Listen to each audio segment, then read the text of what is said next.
Hello, welcome back. Okay, this is going to be about the father-daughter and the mother-son dance. Now, this is very similar to the kind of the standing ending, and it is a standing ending, but it's for those two parties. And the reason I'm saying this is because you need something to give to the audience for pictures. Cool? So, what's going to happen is kind of the same intro. You're going to come from this angle no matter what dance it is. You just step away, gentlemen, okay, and fathers, okay, whatever, just you want to step away from the mother and the daughter. And they roll in. Now here's the difference is that she brings the arm up, but she's stepping into you. You grab this hand, I'm going to put it onto the chest, or just grab the hand. I'd rather see you grab the hand, like so, and then you just kind of like, you fold it like this, okay?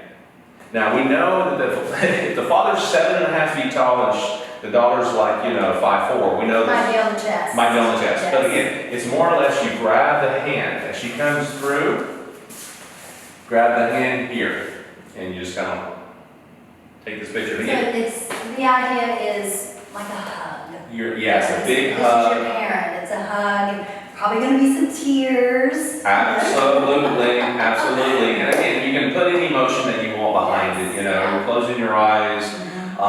Really holding on for that moment. Yes. Give people time to soak that up because that is a picture moment that's going to be in your albums. It's going to be in your devices forever. Okay, so you want to kind of have, and again, understand this. There's always going to be a hiccup here and there, but just know it's a moment that has memory. Okay, love it. Enjoy, relax, breathe, and have fun.